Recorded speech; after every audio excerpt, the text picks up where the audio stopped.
of my mind, not another day. You're on borrowed time, let me get away. Yeah, I'm running, yeah, I'm running. So love me or leave me, I'm standing alone.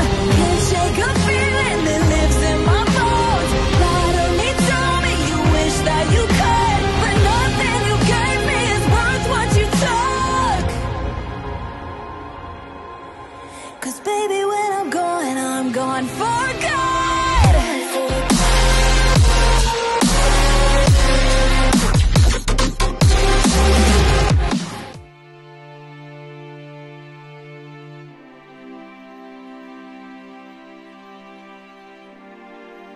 Melanjutkan dari kisah sebelumnya. Sebelumnya setelah suasana tenang, Rasnaga dan Rasponix yang seperti dirasuki akhirnya sadar kembali. Baik Xuan Huang, Fengxi dan yang lainnya mulai berkumpul di dekat Xiaoyan dan memberikan hormat. Asal kekuatan altar iblis jiwa dunia berasal dari alam dewa kekacauan dan mengandung esensi penelanan. Jika esensi itu bisa digunakan oleh tubuh aslinya, maka kekuatannya akan sangat luar biasa. Namun esensi penelanan itu tidak murni sehingga menggunakannya harus menanggung harga yang sangat berat.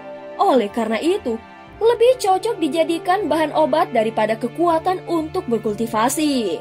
Xiaoyan tidak berani menyentuhnya secara langsung. Dia membungkusnya dengan api lalu menambahkan segel iblis Damo untuk menutupinya. Baru kemudian menyimpannya di ruang obat miliknya sendiri. Saudara Xiaoyan, benda yang berasal dari alam dewa kekacauan itu adalah bahan obat tingkat tertinggi.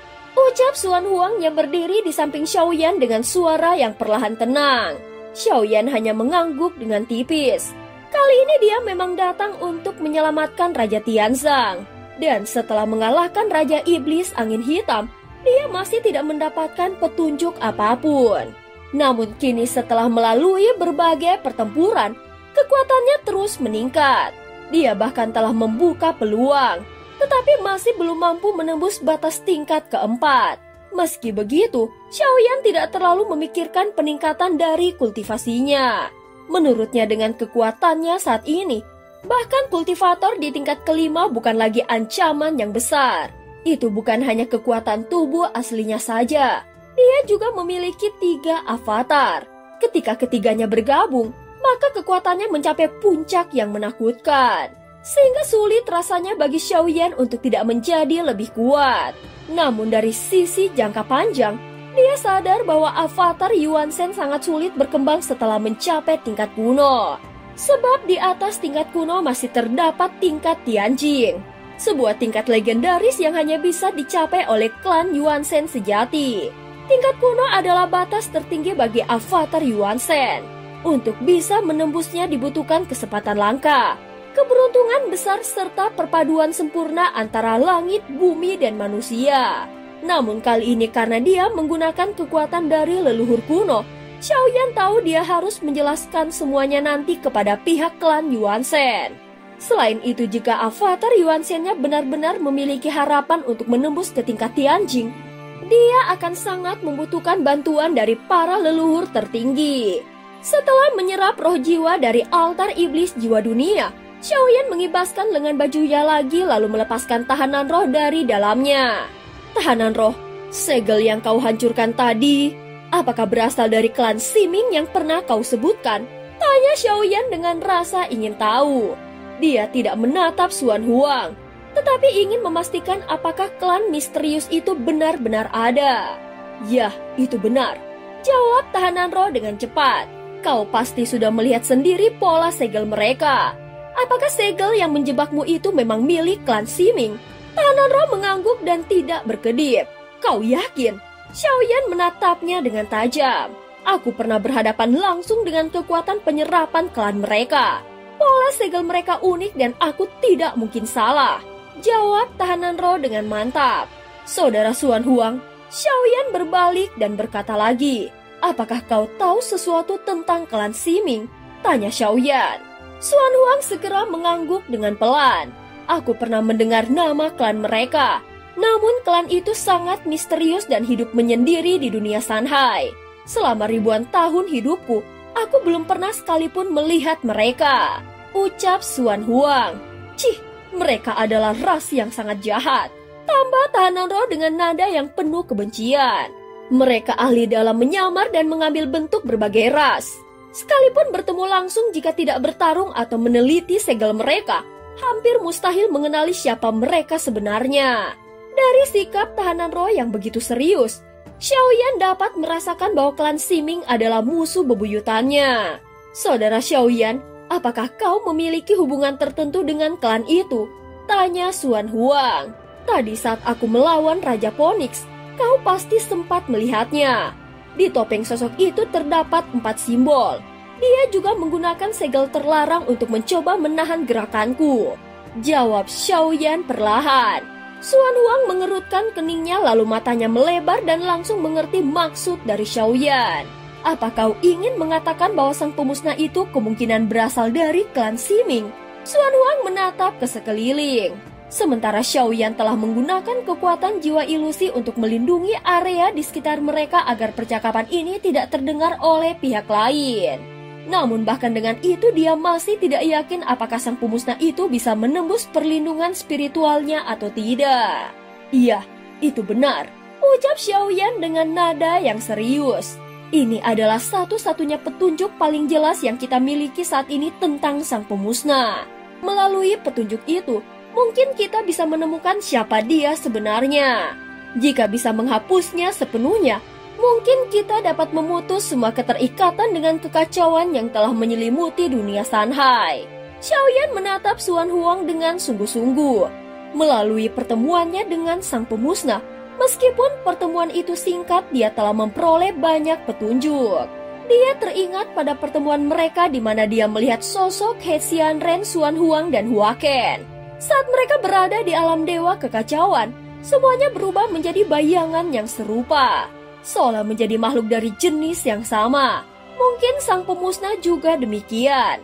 Mereka semuanya tampak hanyalah entitas yang meminjam kekuatan dari alam dewa kekacauan untuk memenuhi dorongan dan hasrat kekuasaan mereka sendiri. Kalau begitu, jika kita bisa menemukan keberadaan mereka dan menghapusnya akan lebih baik lagi, ucap Xuan Huang sambil mengangguk pelan. Xiaoyan tidak menambahkan apapun. Dia tahu untuk pertemuan alam dewa kekacauan berikutnya, biarlah Xuan Huang sendiri yang mengangkat topik itu, sekaligus mengamati reaksi Hua Ken untuk memastikan apakah dugaan mereka selama ini benar atau tidak.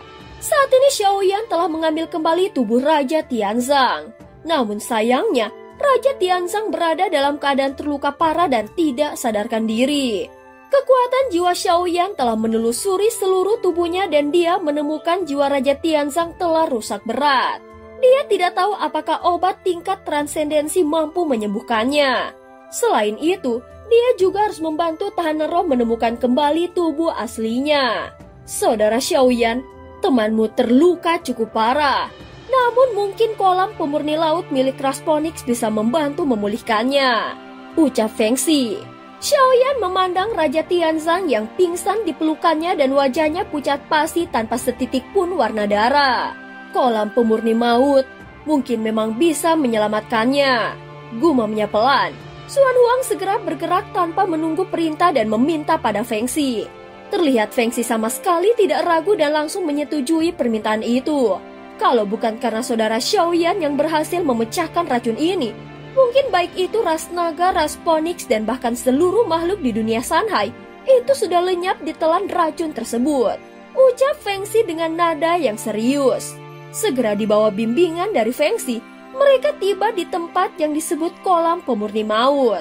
Wilayah itu dikelilingi pegunungan yang memuntahkan larva panas membara. Suhunya begitu tinggi hingga udara di sekitarnya tampak bergetar dan melelehkan bebatuan. Untuk menyelesaikan urusan sebesar ini, semua berkat orang asing yang kami sebut manusia luar biasa itu, ucap Feng Xi lirih. Ras Phoenix kami memang jauh di bawah ras naga dalam hal penyembuhan, tetapi dia pasti bisa menemukan jalan. Xuan Huang yang bijak segera memahami maksud dibalik kata-kata itu. Lukanya sangat parah, namun hanya di kolam pemurni maut inilah ada harapan untuk menyembuhkannya, ucap Feng Xi. Meski begitu, menyebutnya kolam pemurnian maut tidaklah berlebihan. Bahkan di antara para anggota ras kami banyak yang telah kehilangan nyawa saat berada di dalamnya. Dia melanjutkan dengan nada getir. Namun jika dia bisa bertahan dan keluar dari kolam pemurni maut dengan selamat, bukan hanya lukanya yang akan sembuh total, kekuatannya juga akan melonjak ke tingkat yang lebih tinggi. Sambil berbicara, Feng Xi menuntun Xiaoyan melewati gua-gua bawah tanah yang berkelok-kelok dan panas menyengat hingga akhirnya mereka tiba di bagian terdalam dari bumi. Pemandangan di hadapan mereka membuat Xiaoyan menahan nafas. Kolam pemurni maut ini memiliki kedalaman puluhan ribu meter. Dipenuhi lava cair berwarna pelangi yang terus berputar dan menyembur seperti makhluk hidup. Inilah kolam pemurnian maut, ucap Feng Xi perlahan. Siapapun yang memasuki kolam ini dengan gegabah akan langsung terbakar menjadi abu, kecuali mereka yang dipilih oleh takdir, ucap Feng Xi menjelaskan. Xiaoyan mengerutkan keningnya. Dia tahu resiko ini sangat besar. Jadi nyawa Raja Tianzang tergantung pada satu keputusan darinya. Feng Xi segera membentuk sederet mantra lalu menunjuk ke tengah dadanya sendiri. Seketika sebuah cahaya simbol kuno muncul di ujung jarinya.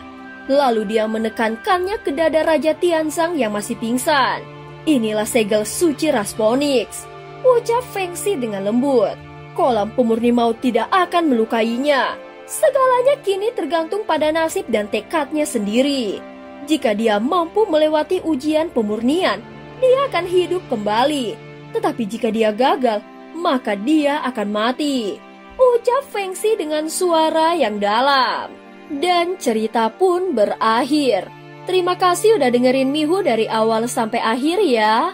Sampai jumpa.